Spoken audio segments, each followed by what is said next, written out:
Hi, welcome to Edinburgh Skeptics in lockdown. I'm sorry, I'm a bit distracted because my cat decided this was the best time to try and climb on my knee.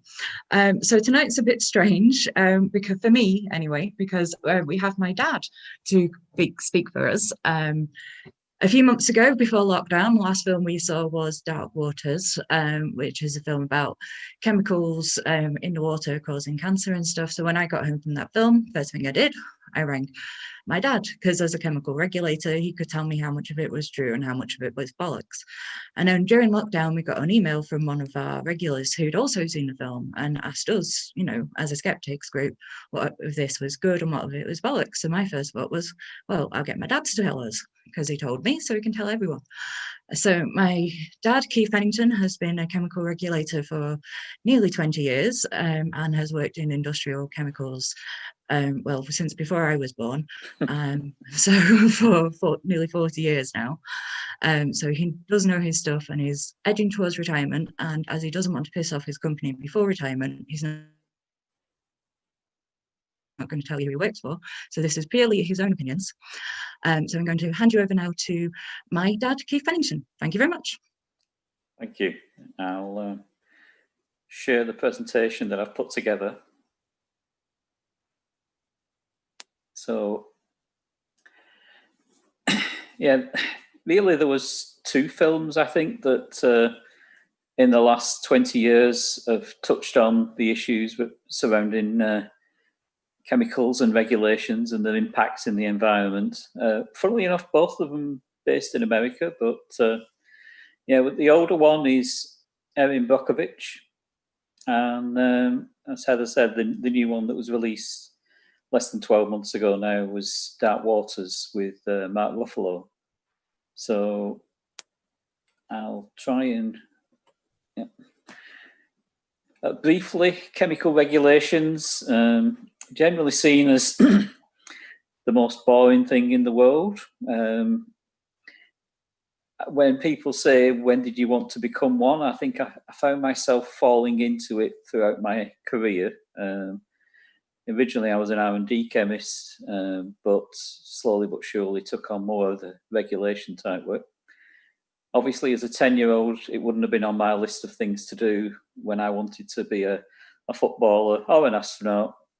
But yes, chemical regulations, not exactly something that, unless you work in the field, people really want to find too much about. And even recently, this week, I was listening to a radio broadcast and they were talking about Brexit, and someone said, this is the repatriation of mind-numbing boredom. And they were just talking about the regulations that we are now going to have to create as part of Brexit. So there's a lot of work to be done. So just to refresh memories, or if you've not seen it, Erin Brockovich, back in 2000, as I said, starring Julia Roberts, told the story, a true story of what happened when Pacific Gas and Electric Company was found guilty of contaminating groundwater with chromium-6. This again led to lots of cancers amongst the people who were affected, and after the court case eventually resulted in settlement amount of $333 million, which was to be split amongst the plaintiffs depending on the severity of their illnesses. A long jump then up to Dark Waters. And Dark Waters, I mentioned this film a few months ago to my ex-boss who's retired, who's in America, and obviously was familiar with the story from hearing about it more at the time. We probably didn't hear much about it here, but he was in New York at the time and probably heard a lot about it on the news. So he said, oh yeah, that's the story of DuPont. So yes, again, it's a true story. And again, they were seemingly contaminating water in West Virginia, where the production plant for Teflon was located. And what the film brings about is the story of a chemical that's a side reaction product that comes out of the production of Teflon. sometimes known by its abbreviation of PFOA, which stands for perfluorooctanoic acid. The film also refers to it as C8. I think that covers really the whole family. And initially, the film talks about the fact that the EPA fine was only $16.5 million, which doesn't seem a lot, but when you consider the size of DuPont and the amount of business they were doing on Teflon, I think they pointed out in the film that that was less than a week's profit. But as the film evolves and tells the whole story of where it goes and the persistence of the main character who's trying to get compensation and protection for the people affected, this is going to lead to payouts that will run into hundreds of millions of dollars. Now, Dark Waters raised a couple of issues which I'm going to come back to throughout the talk. One, they made a reference to something they called forever chemicals, which was something that pricked my ears up, but maybe others may have missed it. And as Heather just said, it's raised people to ask the question of when did these regulations start for chemicals? What was stopping all this from happening? So I'm going to talk a little bit about that and how regulations in the chemical industry have come about. I was sitting down when I was preparing this talk and I was thinking, well, where should we start on this? And I think the first point really is to ask the question, you know, do you imagine that some far-sighted politicians sit down, conceive of some dangerous scenarios and then design legislation to minimise the possibility of them occurring? And the answer in all cases with all legislation is no, because it's not proactive, it's not preventative. It's an accident has happened, something has gone wrong, and we've investigated it, and we've now found out what the causes were, and we're now going to try and legislate to try and make sure it doesn't happen again. And that is a sort of story that we see many times throughout the regulations that I'm quite familiar with, and many people will be. If I take a good one, for example, the 1974 Health and Safety at Work Act. Now, this is very well known, still relevant in the UK. But before we had that, we had the Factories Act in 1961. And that had been developed from many predecessors over the previous 150 years. When something happened, they were modified or a new regulation came out. And we even had a quaint little thing in 1963 called the Office, Shops and Railway Premises Act. And it wasn't unusual as a child to see those kind of posters up around various places. The kind of places that you'd now see one of the big A3, A2 type size posters of the Health and Safety at Work Act. But all these regulations had a trigger. And the Health and Safety at Work Act had a couple of things that led to them.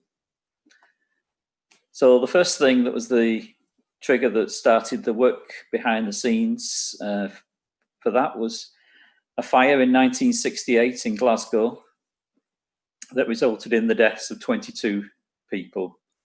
And this was apparently a building that had been previously used as a whiskey bond, and so high security measures have been put in place, including barring the windows. And when the fire broke out, this compromised the escape for those once they were inside the building. So this raised questions and people started working behind the scenes. But this was 6 years before the Health and Safety at Work Act actually came about. But what was the final trigger to force it was in 1974 itself, an incident at Flixborough, where a chemical fire close to the village killed 28 people and seriously injured 36 others. So this was the final point that pushed through the legislation and gave us what we know today. Now, around the world and within Europe, we've had other incidents that happened, and In 1976, I remember seeing this on the news. There'd been a fire in a small chemical plant near a town of Seveso, which nobody had ever heard of before. This caused a huge release of dioxins into the surrounding area. And within days, 3,300 animals, mostly poultry and rabbits, apparently were found dead. And it was just a question of which way the wind was blowing and how far this spread. So I think it was quite fortunate that it probably just missed Milan. But it's certainly something that was on the news all across Europe and started its own path towards some legislation, again, to try and cover chemicals in the industry. Now, in the UK, this was implemented because this was back in the days when the EU issued directives. So the UK implemented its own version of it, taking on board the lessons. And this was called the Control of Industrial Major Accidents and Hazards, 1984. And this Seveso directive, as it's now known, has become something that was implemented all across Europe, slowly but surely. But along the way, there were other incidents that happened, not necessarily just in Europe, but in other parts of the world. So the next big thing that happened really that was shocking was in Bhopal in India. And the Seveso directive was modified according to what happened there. And apparently a major fire at Sandoz in Switzerland. So the amended Seveso directive has led to an amendment to the UK regulations, and which is still active today. And this is something that's now known as CIMAH, which is the Control of Major Accidents and Hazards. So every major chemical company handling significant volumes of chemicals has to comply by that regulation and the requirements that puts in place to make people safer. For those who may not be familiar, the Bhopal incident happened overnight in December 1984. It was a leak of something called methyl isocyanate, which is a gas. But due to poor maintenance by Union Carbide, this happened and killed nearly 4,000 people that night, with over 500,000 people injured. 4,000 or so of those severely with permanent disabling injuries. A lot of it to the eyes, and it did actually cause a lot of blindness in that area, and still affecting people now, even though we're nearly 40 years on. So back to Dark Waters. Just a spoiler alert for those who maybe not watched the film yet. But the story begins in the early 1960s in the USA. Specific chemical control legislation did not exist at that time. And so really it just relied on companies regulating themselves to make sure that chemicals were being handled safely, and any knowledge about hazardous chemicals was reacted to and spread appropriately. Now, in the early 60s, DuPont and 3M did detect these problems from PFOA in Teflon production, and 3M made major changes so that they didn't follow through with what was happening there. But DuPont seemed to, from what was presented in the film and what I've read, put that evidence to one side and put the dollar in front of people's lives and carried on producing and disposing of the waste material, which seeped into the groundwater and affected the town nearby. Now, PFOA is known to cause cancer and birth defects. It's also known as bioaccumulative, and this links back to what I said earlier when they referred to things as forever chemicals. It means that they just build up in the ecosystem and can build up in someone's body. Now, these images here I've taken from a very useful website for anybody who wants to look up anything to do with hazardous chemicals. This is the European Union's ECHA chemical website, and in this case I've looked up PFOA. You can look by name or you can look by CAS number, in which case here we've got 33567-1, and it shows the hazard symbols for it, the hazard symbol for corrosion, the one for affecting the body and an irritant, but underneath it does highlight 3 major areas of concern. 1, it's a carcinogen. It's also toxic to reproduction. And it's what we call a PBT, persistent, bioaccumulative and toxic.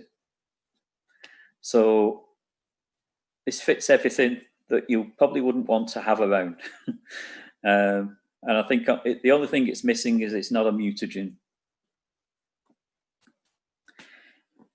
So if we look on the basis of the fact that this happened in the early 60s, mid-60s, when it first became known to DuPont, and we look at US chemical law, I think the US government was starting to look at what might be needed to try and put better controls in place. Maybe they realised that after a couple of other incidents that industry needed to be regulated a little bit more than industry wanted to be regulated. So in 1969, the president set up the Council of Environmental Quality, and this started the work towards what became later known as the TSCA legislation. But the year after, the EPA, which is the Environmental Protection Agency, was established in the USA. And it surprised me to find out that it was only established in 1970. I would have thought it had been around longer than that, but until that time, there was no federal agency that was looking after the environment. Now, the CEQ began a study looking at potentials for metals and synthetic organic chemicals to endanger human health and the environment. But at that time, the government had no power to require that chemicals, other than those used in pesticides, drugs and food additives. Now, the drugs and food additives is what's called known these days as the FDA. Pesticides is governed under something that's called FIFRA. But there was no requirement other than those particular areas for chemicals to be tested before they were put out into the field, if you like. But in 1976, after 5 years of arguing in the industry, trying desperately to resist being regulated, the Toxic Substances Control Act was finally introduced. And it's now been modified in the last few years. And yes, new substances have to be tested to some degree. But a huge amount of chemicals were actually just put on the list because they already existed and were sold in industry. So they were just, the term they used here was grandfathering them on, which means they were added to the list without any toxicological testing being required. And I think this is what surprises a lot of people. Now, elsewhere in the US, they have a lot of state law as well. And a lot of the states have been growing in the number of pieces of legislation they've brought out. Some states, particularly places like New Jersey, have what they call a right to know, which forces companies manufacturing there to put on the label a list of all the major components. But probably the strongest legislator in the USA as a state is California. And its most famous law in the States is California Proposition 65. This again has been around since the mid-80s, modified a few times along the way. but it's a publicly available document. You can look it up on the internet. And it lists just over 1,000 chemicals, all of which we would call CMRs, which are carcinogenic, mutagenic, and reprotoxic. And in the last 4 or 5 years, they finally introduced a warning label that also has to now go on products that contain any levels of these chemicals. So there is no minimum level. If there's a few parts per billion, you may be forced to put on the warning label. So I think a lot of US industry is very anti-California, but California is protecting the environment and the people who live there more than probably any other state. Now, beating everybody to the gun was Japan, really. They created their own chemical legislation in 1973 as a response to some pollution incidents. Now, at that time, about 20,000 chemicals were grandfathered onto this list. Little or no toxicology data existed for most of them. However, I've read reports that suggested that industry promised that they would supply the data over time. And you will not be surprised to know that did not really happen. So then we move on to the EU, which is, as I keep telling the people that I work with, probably one of the safest places in the world, which means that basically it's probably one of the most regulated places in the world. Huge numbers of laws to try and protect people and the environment, some of which I'll touch on later when we talk about Brexit. But it's first what we call a chemical inventory, which is a bit like the Japanese one and a bit like TSCA. Finally came to being around 1990. It was called INEX, which is the European Inventory of Existing Commercial Chemical Substances. There's going to be a lot of acronyms, I can tell you. Now, this was a list of substances that were on the European Community market between 1971 and 1981. So again, tens of thousands of substances were grandfathered onto this list without any data or evidence about them in terms of their harmful properties, or not, as the case may be. Alongside that legislation, Europe introduced something called E-links, which is the European list of notified chemical substances. Basically, this was new chemical substances that were added to the market after 1981. And if you introduced a new chemical, then you had to produce data to demonstrate that you had classified it correctly, to make sure that people were aware of any hazards, and you had to spend a bit of money to get that data together. Consequently, a lot of people tried to avoid creating new chemicals. And at the same time, some of the chemicals that were originally on the INEX list, or tried to avoid being on the INEX list, should I say, which were deemed as polymers initially, were now classed as no longer polymers. Basically, this meant that they were polymeric, but they were very low molecular weight, which means they were very small molecules and probably barely met the definition of polymer. However, the EC, as it was at the time, introduced this classification, created a list of polymers, and suggested that anything that was available between 1981 and 1993 that met this definition would go on this list. However, no testing was required. And it just meant basically we had another list of chemicals with unknown properties. It took the European Common Market, as it was, until 2006, when the EU, as it now became, passed into law something called REACH. Now, REACH stood for Registration, Evaluation, Authorization and Restriction of Chemicals. And basically that means that you have to register the chemical again.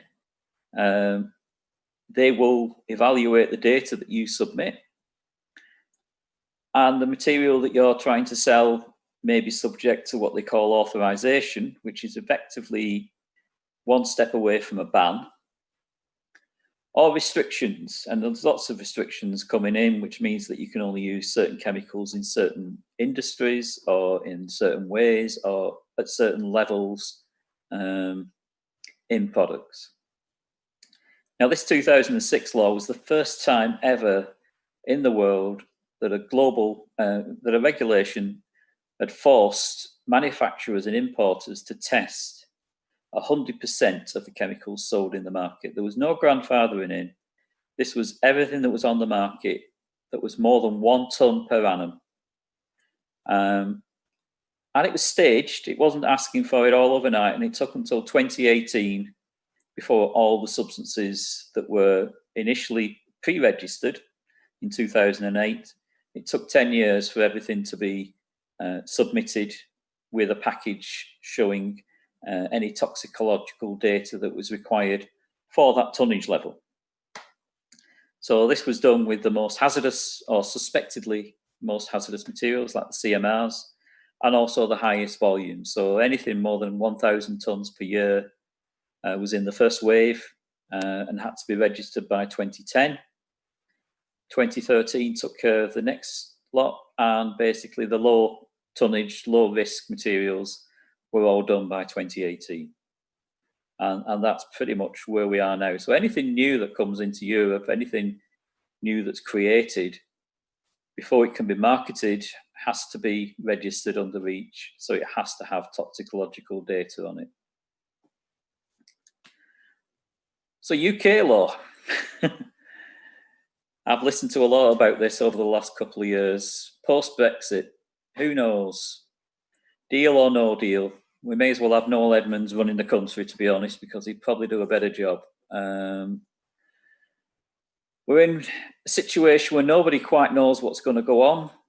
The threat is at the moment that the UK government wants to duplicate the legislation that we already had when we were in the EU, because we're not going to be in the EU. So we're going to create our own version of REACH for the UK. We're going to copy it. But the companies that want to market these things in the UK have to pay the companies that own all the data that was used for the EU REACH, so they can have the rights to access that data to use it for UK REACH. And that's estimated to going to cost ultimately about £1 billion, because it's the toxicological data that's the expensive item. The actual registration costs, the administration costs are very low. They're not really going to impact on a company. If you want to market a substance maybe more than 10 tons a year, you're talking something in the region of about £30,000 just to get the basic test package done. If you're going over, say, 100 tons a year, you might be then going up to £100,000 to get the test package done. And if you're the only person who makes this material, then you don't share the cost with anybody else. You have to pay this cost yourself. And hence the UK chemical industry, which represents somewhere between 10 and 15% of UK GDP, is now going to face the costs, as I say, around about £1 billion. Now in the EU, where similar costs were the overall deal when we finished REACH, well, this was something that allowed trading over 28 countries. The UK costs are only going to be for something like 12% of that market size in terms of volume. So we're now at a situation where we have 4 weeks to get this oven-ready agreement in place. Roughly 100 days until the end of the extension arrangement we have at the moment. and industry still has no idea what will be decided. So consequently, it's extremely difficult to plan. So there are contingency plans in place, which effectively means moving all the registrations that were owned by UK companies to European locations, and then setting up businesses in the UK, small businesses, to probably act as only representatives for European companies who want to sell in the UK. And they're going to have their own registration. And it's all going to take a few years to implement and get through.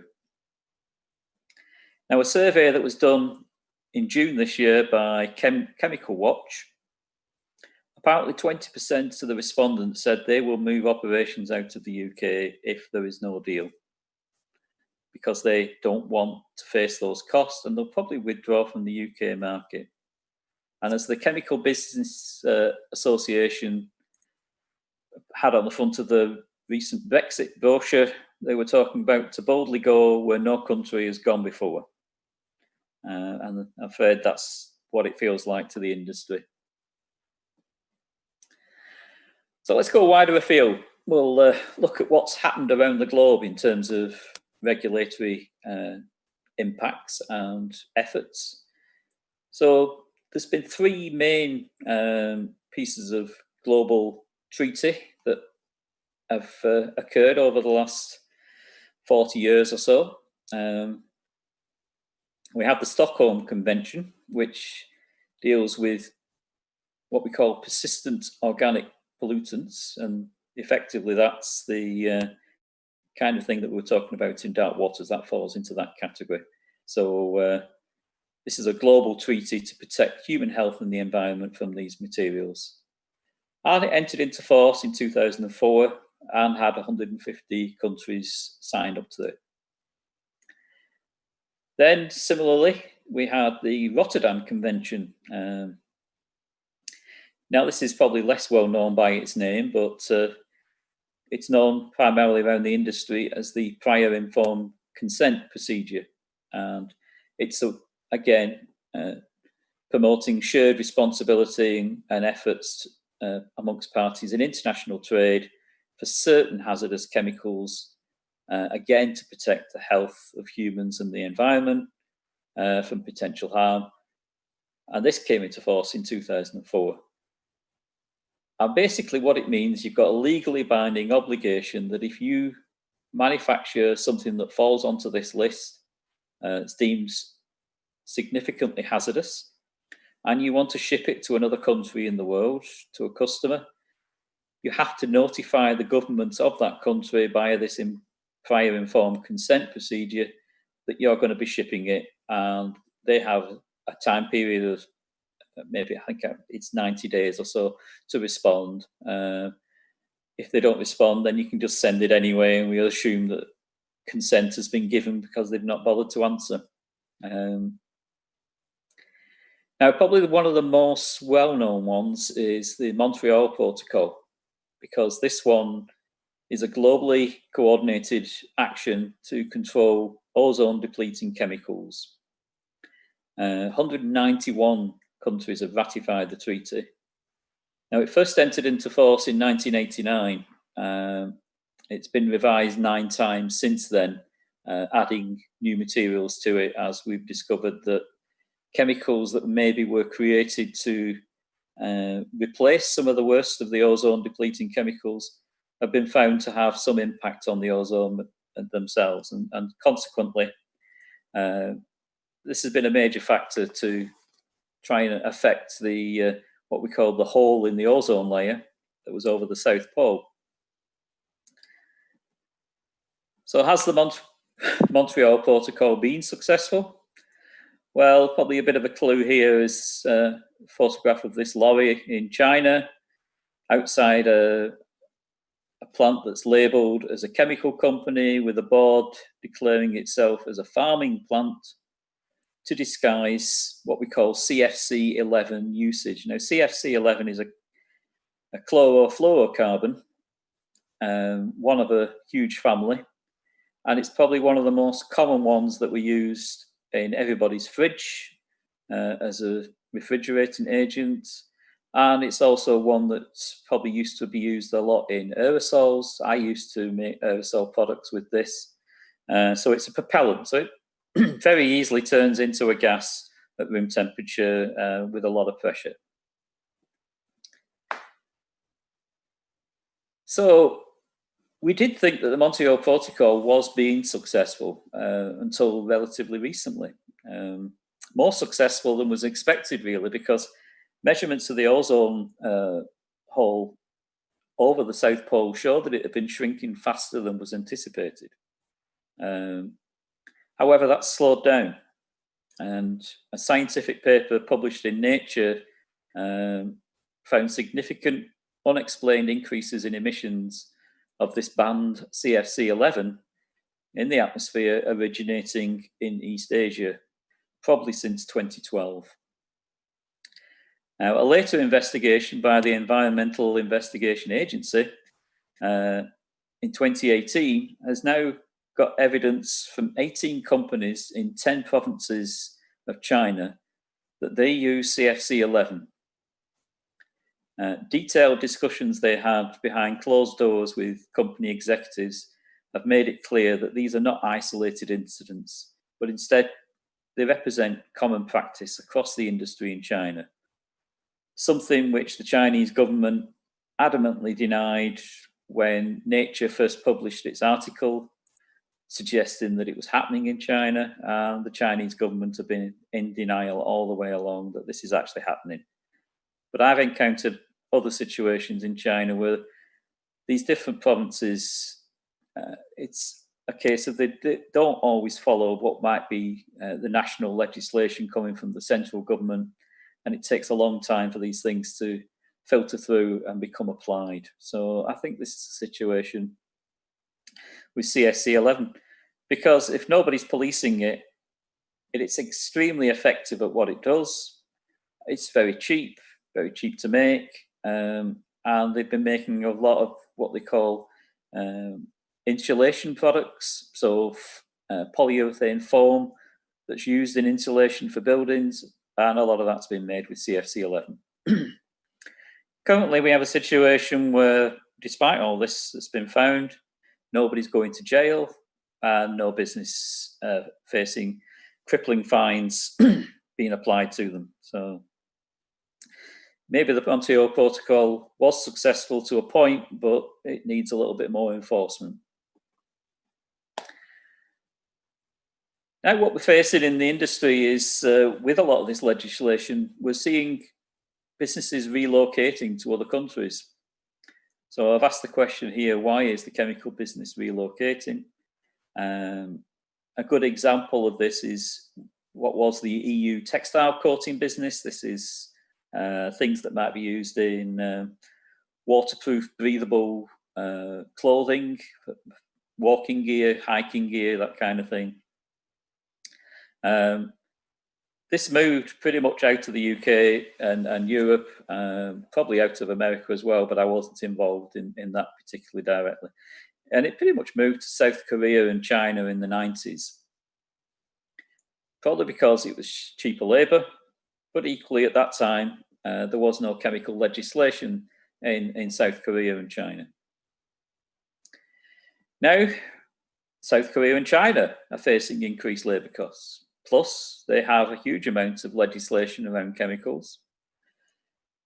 So textile coating business is now finding new homes in places like Kenya. And this is what happens in the world, because Kenya has no chemical legislation and a limited health and safety laws.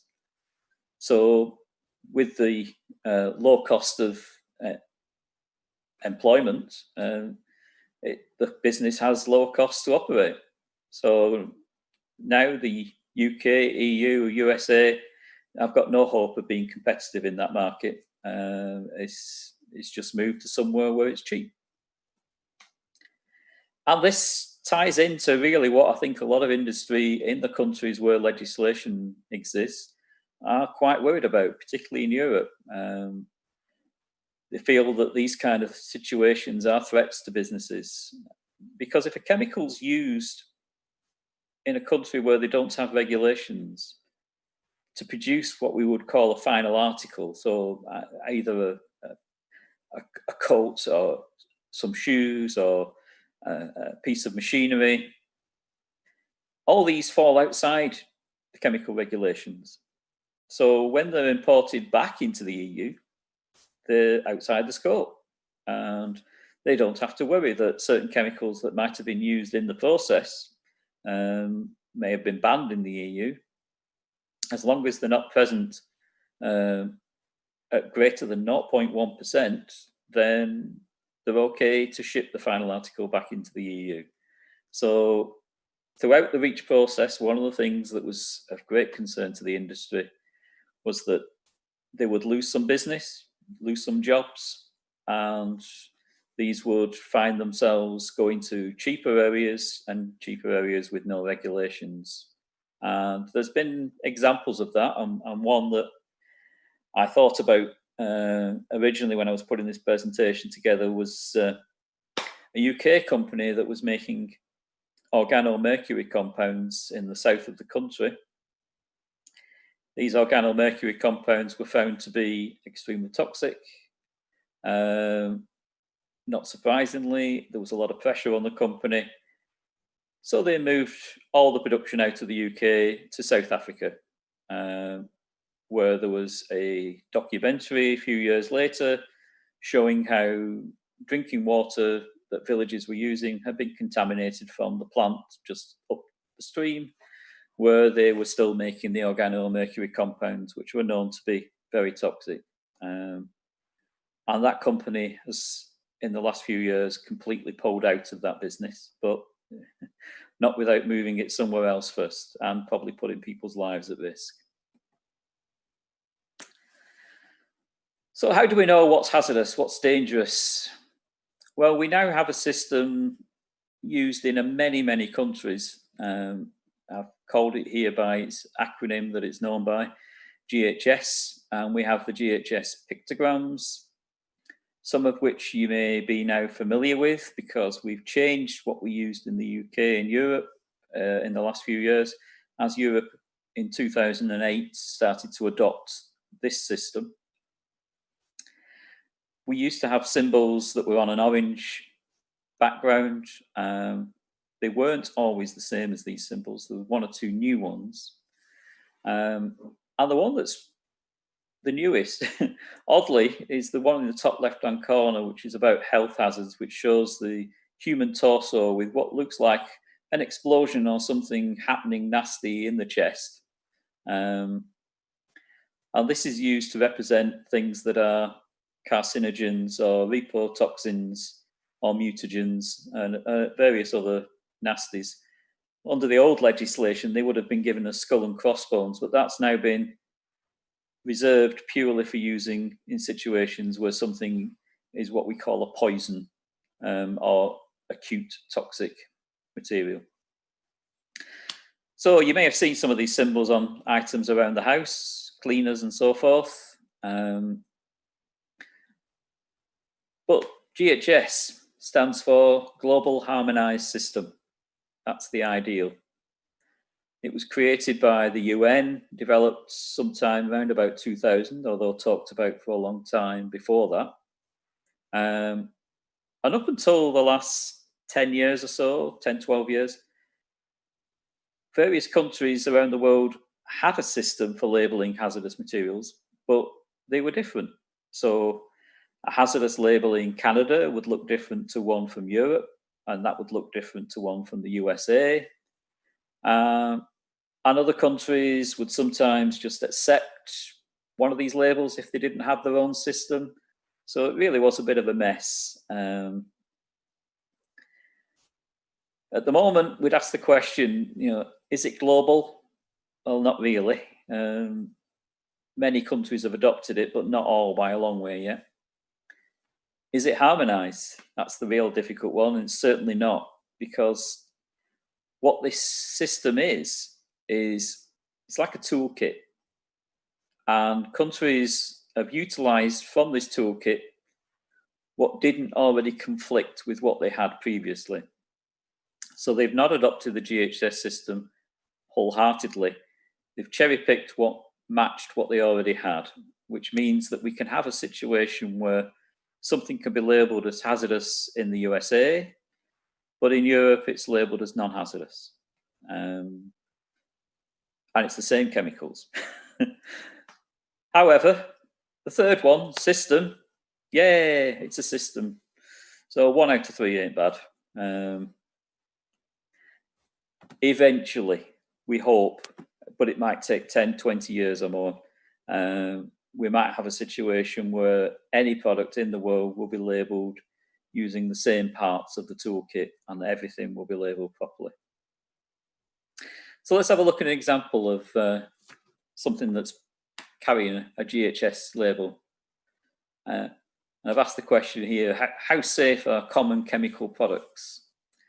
And would you put something carrying this labelling into your mouth? So we have the hazard pictogram of the exclamation mark. Signal word is warning.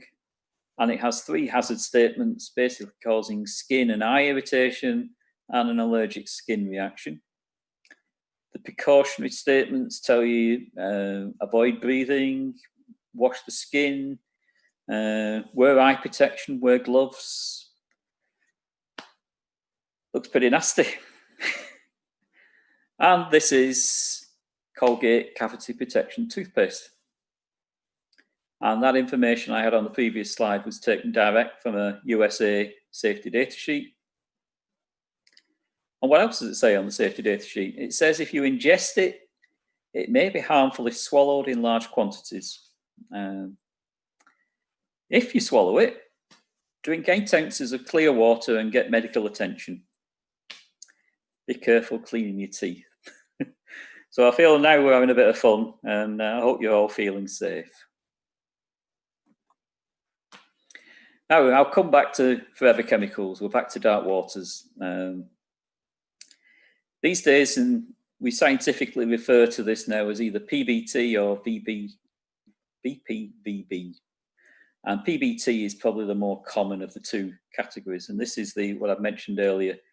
Applies to PFOA. It's persistent, bioaccumulative and toxic, which means it's not going anywhere.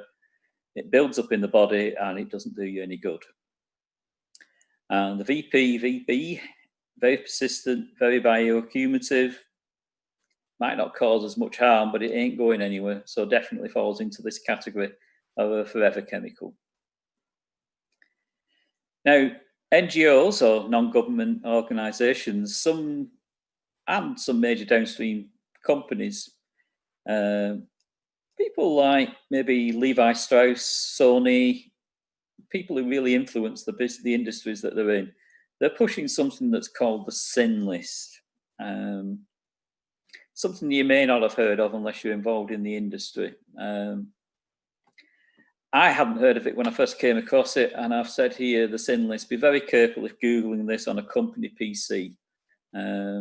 I was worried the first time, especially after the results I got when I was using the same search engine for something called SARA 313 chemicals, which is a piece of US legislation to protect the environment. And SARA actually stands for Superfund Amendments and Reauthorization Act, which doesn't quite tell you what it's about. One of the top results I had on my search for that suggested that SARA had some very interesting hobbies and very little by way of clothing. However, the SIN list actually, when I found it lower down on the list, stood for Substitute It Now. And it's a list of about 200 or so chemicals, which basically many of them will be now covered by other legislation. Some of the Stockholm legislation chemicals will be listed on it. In the EU, we have a category which is known as SVHC. And this stands for substances of very high concern.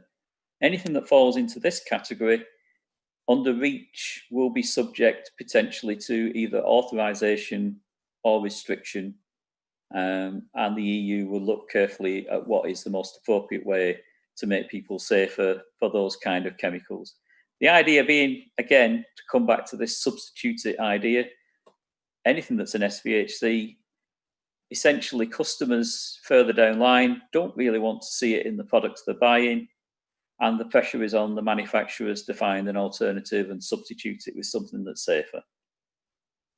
Not always possible, or if it is, the product isn't always as good. An excellent example of this is cling film. Cling film used to be extremely good and cling to just about everything. It's a bit rubbish these days. Doesn't always stick to everything that you're trying to wrap it around. And that's because originally it contained something called a phthalate plasticizer. But phthalate plasticizers have been found to be quite harmful, especially to children. And so they've withdrawn them and substituted in an alternate plasticizer, but it doesn't quite do the job as well.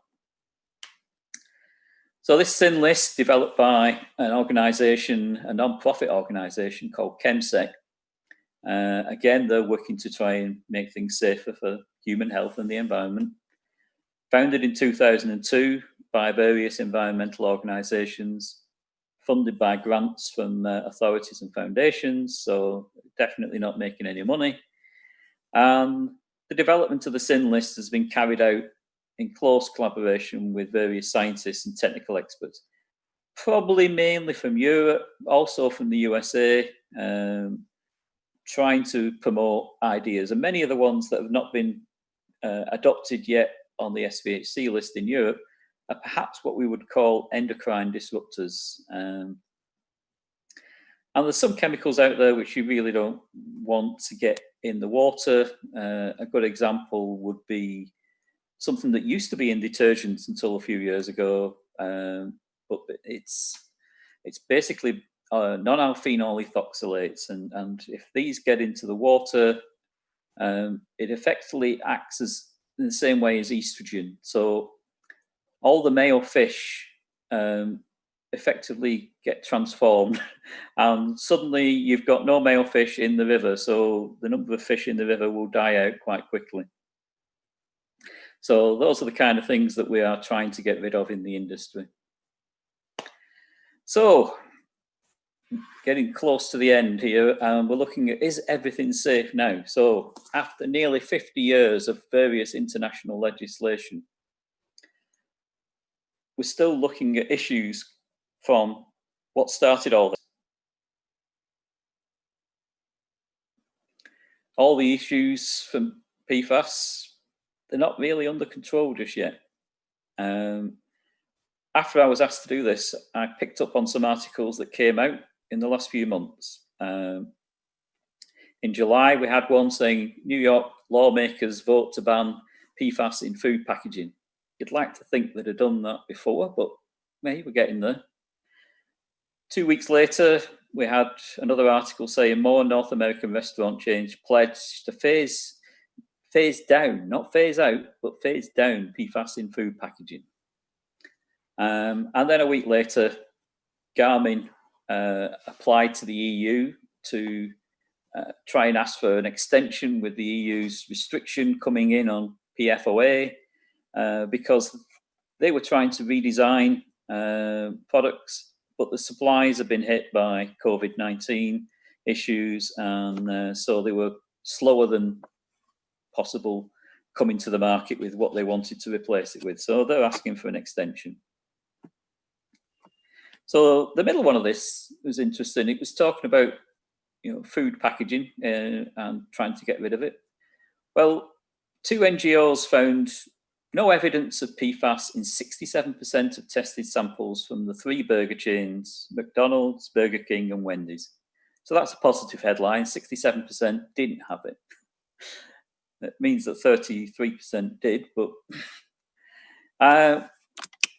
also, they then went into a bit more detail, saying that the evidence of this substance appeared, however, in paper bags used for fried food and desserts from all 3 chains, as well as sandwich packaging from Burger King and McDonald's. So, unfortunately, it's still there, and they haven't completely got rid of it yet. So, as I said earlier, the EU has brought in a regulation which, again, covers this persistent organic pollutants. So we're linking back to that Stockholm Convention. And basically in May 2019, the Stockholm Convention then agreed, which is what the EU was party to, a global ban on this substance, PFOA, with some exemptions, but primarily it's just finally, after 50 years, trying to get rid of it. And what we're finally seeing now is that more countries are adopting chemical regulations. You'd be surprised how few have really been operating a regulation system over the last few years, but it's now growing. More countries are adopting things like the EU REACH. More countries are adopting some form of GHS. I did ask the question here, are politicians up to the job? I think I came across this idea when I heard a few years back a US congresswoman on the radio demanding that the chemical industry should stop making asbestos. She didn't seem to quite understand it's a natural mineral and nobody was actually making it. But, you know, that's the kind of mentality. They assume that it's a chemical, therefore it's been synthesized, but it's been around a long time and we aren't going to get rid of it. We're just going to stop using it. So, question on the Brexit thing I touched on earlier. Will the UK still follow EU laws, or is it going to set lower standards? That we still don't know. However, for the EU, sometimes we despair of them in terms of the way they're going, and this is a good example. They're developing a potential restriction on microplastics. Probably won't hear about this for a few years until it comes about, but it's being researched at the moment. And this follows on from the general concerns that most people in the public are aware about, with general plastic waste ending up in the marine environment. Microplastics are basically small particles, less than a few millimeters in size. But industrial uses would appear to be exempt. As with most EU legislation, it focuses on what we call the consumer and professional uses. So the consumer is like DIY, and professional is like your trade users. However, this draft document on this microplastics restriction even has a statement on there that says a potential ban on film forming emulsion paints could mean that there will be a need to revert to old technologies with their pros and cons, such as solvent-borne paints with health risks in terms of volatile organic emissions for the painters from the organic solvents. So we moved away from a lot of solvent-based paints to something that was safer, and we're now potentially facing a situation where we might get pushed back. So yeah, there's a bit more work, I think, needed on this one. So coming towards the end, a word from our sponsors, I'd like to say. Not touched much on Pacific Gas and Electric, but that was the one from Erin Brockovich. Union Carbide was responsible for Bhopal, and DuPont for the situation with Teflon and PFOA. However, last piece of news. 3 years ago, a merger between Dow and DuPont. And the question here is, what does it mean for Bhopal? So when DuPont and Dow merged to form a single chemical company worth an estimated 130 billion, known as Dow DuPont. This incorporated Union Carbide, which had been a 100% owned subsidiary of Dow Chemicals. So we've now got Bhopal and the Dark Waters issue under one umbrella. And according to the UN's Special Rapporteur on Hazardous Substances and Waste, he said this merger creates yet another layer of legal hurdles for victims to arrive at any semblance of effective remedy and accountability for preventable disaster no more. And this is not the official logo of Dow and DuPont, but one that I found on the internet that seemed quite appropriate, and obviously someone got there realizing what the full implications were.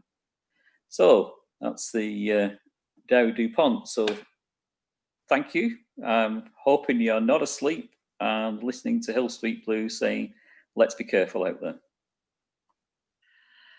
Thank you very much, Keith. Or Dad, never sure what to say. We'll take a 10-minute break now, so we'll come back about 9:10 for some questions. If you've got any further questions, you can either submit them to us on Twitter or on the YouTube chat. Sorry, I forgot to tell you that before we started, but some of you have been sending them through, so we've got some anyway. And we'll see you back in about 10 minutes. Thank you very much.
Welcome back.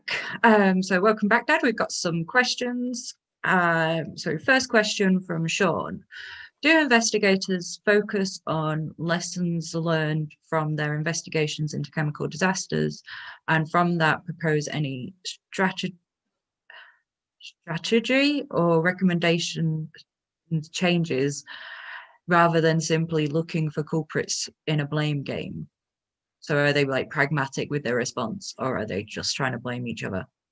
No, I think when I've come across investigations into accidents that have happened in the UK, for instance, even with the legislation that we have, there have been some serious situations that have happened. And it's not about necessarily pointing the finger, it's about finding the root cause. That's the crucial factor.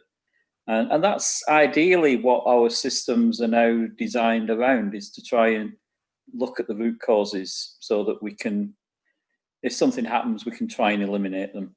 The biggest thing that we've not been able to completely eliminate is what they call human factors. And despite all the other measures we put in place, this is now seen as probably the one that's responsible for most accidents. And that's just that people can be complacent, may not have been trained correctly, or various things where they're just not concentrating. So those tend to be the causes of accidents these days.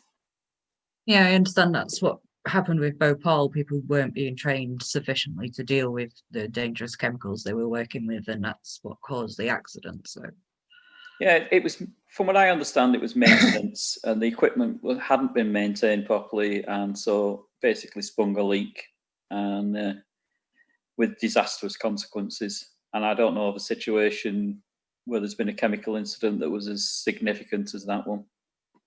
yeah, there's a great podcast that we love called Behind the Bastards, and they did an episode on this that goes into, it's about an hour and a half, goes into real detail on it and what caused it, and how they didn't take much accountability or do much because they were just Indians, so they didn't care. Well, I deliberately only showed one small photograph of some of the impact because many of the photographs were quite disturbing, really. Probably not not good to suddenly throw at people. No. So a question now, I think this is from Heather, who I think we met on a Zoom call a few weeks ago. So hello, other Heather. What is Keith's scariest chemical? What keeps you up at night? And what is your favorite chemical? It's not so much a scary one, I think, that keeps me up at night, but I remember early days in the lab not being probably careful enough, probably not reading the safety data sheet, which is something I now accuse other people of not doing. I needed to make some aluminium chloride solution, which sounds innocuous enough, but it involved hydrochloric acid and aluminium oxide and mixing them together. And I probably should have put it the other way around because it got rather hot and started spitting and a lot of gas coming off, which was probably hydrogen chloride. Luckily, I was doing it in a fume cupboard. But yeah, that was one that taught me to be a little bit more careful. But thankfully, I was taking reasonable precautions. As for my favourite, I don't know. I don't really have one as such, I think, as a favourite. I've seen some very unpleasant looking ones, very dangerous ones. Some that I know the company makes that are what they call pyrophoric, which means that they're transported in sealed containers, but if they're exposed to the atmosphere, they can burst into flames. Highly reactive, but not something I worry too much about. So that was a story of how I nearly became an orphan, I guess. Or nearly had a father with one eye or something. Yeah. So next question, kind of from Mark and a bit from me. I didn't realize how big the chemical industry was in terms of GDP. So that's like nearly as much as the banking industry, which is like 20%. So presumably they have lobbyists in the Oh, chemical yes. industry. So who should we be looking out for on Tufton Street, and how do we stop them turning us into a deregulated hellhole? I think actually the people campaigning for the industry are actually very responsible in the UK, and they tend to be not just advocating for industry, they're also trying to find a pragmatic approach that's best for everybody. But they will look out for the industry as best they can. It's just having little impact. I remember writing to my local MP when all this Brexit fiasco was first kicking off, and he didn't seem to accept any of my arguments, despite the fact I was talking about the billions of pounds that was involved, and the fact that, in terms of manufacturing these days in the UK, ignoring the banking industry, which doesn't really manufacture, the chemical industry is the largest manufacturing industry that we have, and a lot of our raw materials come from Europe. So apart from what I talked about in terms of the costs of our own regulation, with just duty, if there's no agreement in place, you're facing something in the region of about a 10% price increase going both ways. So your raw materials would go up by 10%. And when you ship it back as a finished chemical, what you're trying to sell has gone up by another 10%. Surprisingly, you may not find yourself as competitive as somebody in France or Germany making exactly the same thing. So it could be a case of industry leaving the UK rather than some industry being deregulated. Some of it's talking about that. Some people in industry are worried that raw materials will disappear because nobody will bother to register them, and they'll be forced to reformulate or find an alternative or get it made somewhere else. But the body that primarily works on behalf of the chemical industry in the UK is called the Chemical Industry Association. Their headquarters are down in London, but they are fighting a losing battle in many ways. They really do try, but I think this whole Brexit thing and the government being so adamant that it has to happen regardless of what anybody says, they're just not listening to things that industry is saying. So there is a concern. We will lose raw materials, we will lose industries, we'll lose jobs. Do you know if places are stockpiling for the inevitable chaos on shipping and stuff? Well, we've already had this scenario at least twice that I'm aware of. Thinking back, this time's for definite, though. This time is for definite. Yeah, but I'm thinking of the fact that when it first came up as a deadline, back in the days of Theresa May, there was this definite deadline we were going to have, and this is when it was going to happen. So we had people stockpiling. We had to run extra time in the factory. We were all open at weekends, making stockpiling for people and getting it shipped over to Europe, so it could be stored in warehouses to be distributed from there afterwards, because we weren't sure what the supply situation was going to be. Especially when I think we had a couple of guys with no boats who were supposed to be doing some ferry business for the government. But we were just trying to do that. And then that deadline came and went. It was pushed back another 6-8 months or whatever. And lo and behold, we had a repeat of the same thing, because the chemicals that were made, some of them had to be sold in that 6-month period. They couldn't be held around, so we had to stockpile again. I don't know whether, I'm not hearing anything at the moment because people have been so wrapped up in the COVID situation, but I'm not hearing that it's happening again yet. Yeah. So this question is definitely from Heather, from down south. Could the laws in regulated countries be amended to ban products that have been produced in unregulated countries from being imported? I assume that is usually part of legislation. Or you can ban chemicals, but the problem we have at the moment is, for instance, and this is where the EU is, again, as I've said before, the safest place to be, and they've probably taken the most action regarding chemicals of great concern. And so certain chemicals are now no longer available on the market in Europe, and yet I know these same chemicals are happily being traded in the USA, because in the USA they tend to put industry before safety and environment. In fact, the USA has a strange relationship with the environment, because we have something called the United Nations Dangerous Goods. It's known as the Orange Book in the industry, but it's a set of rules for how dangerous goods have to be classified, and it gives basic information to anybody who's transporting them. And all chemicals fall into certain categories, so they might be flammable, they might be toxic, and so forth. But there's a ninth category which deals with the environmentally hazardous things. But the US Department of Transport does not consider the ninth category relevant. Because apparently they don't have any rivers or lakes in the States. So, yeah. There's not those, what do they call them? Great Lakes there. That's the ones, yes.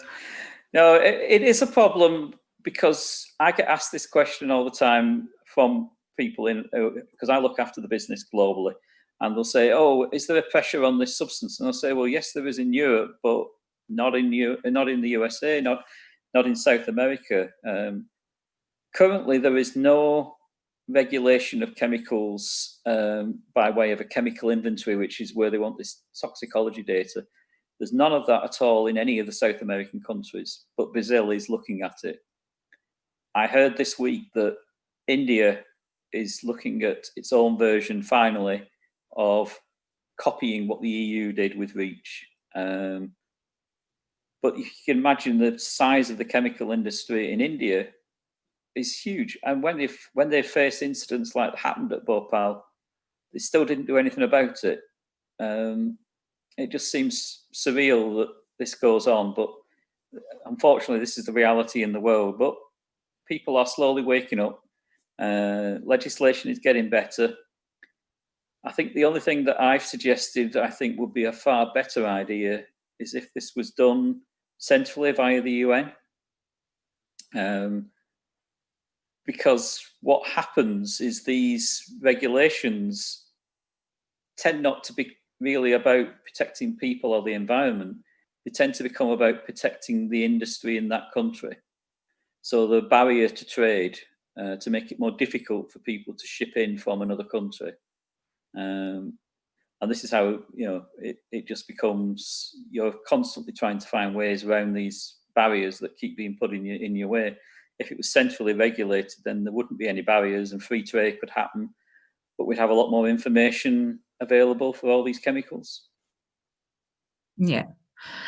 And it's the kind of, not to get too political, but it's the Marxist thing of, well, now the developed world has figured out this is a problem, so we'll just shift it to somewhere where there's no regulation and people don't mind and no one's complaining until they start complaining. Then we'll shift the burden to somewhere else that's poorer, less developed, has no voice, and we can exploit that until we can't.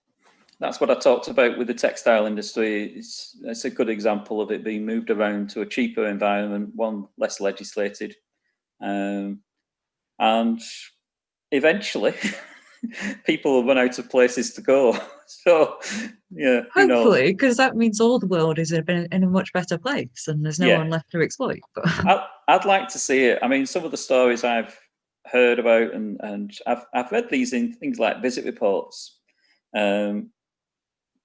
Take South Africa as an example. Somebody was working with a chemical that is now banned in Europe, and they were melting this in what was arguably nothing more than a wok, and they were not wearing any protective equipment. And apparently, at the end of the working day, with whatever contamination was on their clothes and shoes, they just went home to their family and sat down and had their evening meal with them. It just makes you question. But that's the way of the world at the moment, and we just hope it keeps improving. So, question I'm not sure if this is from Mark or from Kitty, who was the one who emailed us about the thing, but so it's from Kitty. And so does Keith think it's useful to show movies such as the two which we referred to? Oh, I think they do. I think otherwise the public would not generally be aware of these things. There is more protesting going on these days, so it is getting in the public eye a bit more. But I think for a long time, as we've seen with the dates when these things started, these have been going on for decades and people didn't hear about them. Now, there's probably many others that have gone on, but these make good movies because in both cases, they had a very charismatic person involved who was trying to make something happen that was for the betterment of everybody. And they were very driven people. So, yeah, they make good movies. There's probably another 100 stories that maybe wouldn't make good movies, but yeah, it's good that they get out there. The public does maybe notice these things a bit more.